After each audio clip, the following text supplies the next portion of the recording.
Ooltanii bultanii akkam jirtu? Ammas egaa mata duree biraadhaan deebi'een jira. Chaanaliin kun waa'ee fayyaa barsiisa. Warra haaraa taatan Dr. Abarraa Olaaniin jedhama. Ispeeshaalistii wallaansa dhibee ijoolleef daa'immanii akkasumas barreessa kitaaba bu'uura fayyaa daa'immaniiti. Sabiskiraayib gochuun waan hedduu irraa argadhaan jechuun barbaada. Mee irrammoo waa'ee cimmaa ijaa yookaan ayi discharge yookaan yaa'iin aarsaa jedhamu kan ganama ija keenya irratti mul'atu ilaalcheen waa dubbadha.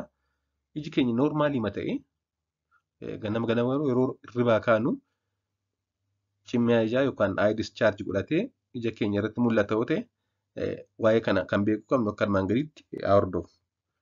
Ganama yeroo hirribaa kaatan ija keessan cinaa isaa jechuudha.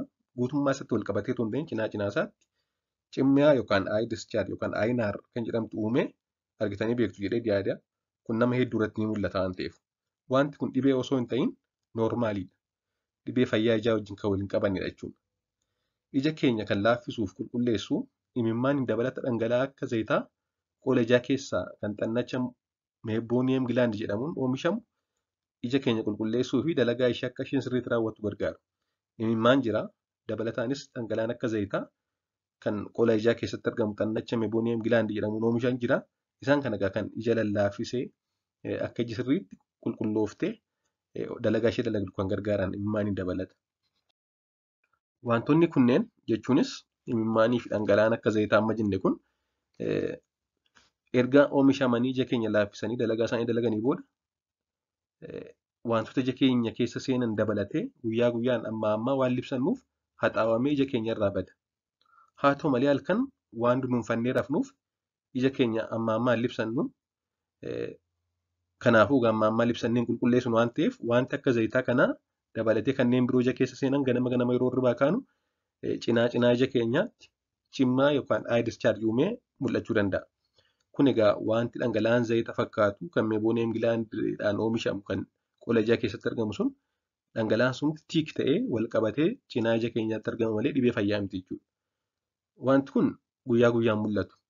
Ija keenya irratti guyyaa takkaa dhiqannee deemuutti kanaan mul'atu. Sababni isaas amma libsanna waan ta'eef iji keenya ni qulqullaa'a jechuudha. Ganama qofa hirribaa kaanu qofa mul'ata. Kun egaa rakkoo fayyaa tokko miti noormaaliidha. Iji keenya noormaalii dalagaa jirti jechuudha. Haa ta'u malee wanti kun yoo baay'ee baay'ate halluun ayi discharge yookaan cimmaa kanaas keelloo yookaan magariisa yoo ta'e keessi ijaa akkuma suuratti argitan kan yoo baay'ee diimatee jira yoo ta'e yoo kan nu dhoksisu yoo ta'e wanti kun ganama qofa osoo hin ta'in guyyaa guyyaallee kan mudatu yoo ta'e wanti kun noormaalii miti waan ta'eef yaala barbaachisa. Kanaan ala garuu isheen ganama qofaa sun rakkoo fayyaa ijaa mitiin rakkoo hin qabu jechuudha. Akka waliigalaatti ija keenya keessa yoo cimmaan jiraate tariitii keemikaala adda addaa wanti ija keenya yoo ija keenyatti faca'e wanta adda addaa tarii yoo ija keenya keessa seene yeroo hundaa ija keenya kan qulqulleessuu qabnu keessa ijaa jechuunis karaa funyaaniitii jalqabnee gara alaatti gara gurraattidha kan qulqulleessuu qabnu malee alaa gara keessaatti qulqulleessuu hin qabnu. Keessaa gara alaatti yeroo hundaa gonkumaa alaa gara keessatti qulqulleessuu hin qabnu jechuudha. Waan dhaggeeffattaniif galatooma turtii gaarii.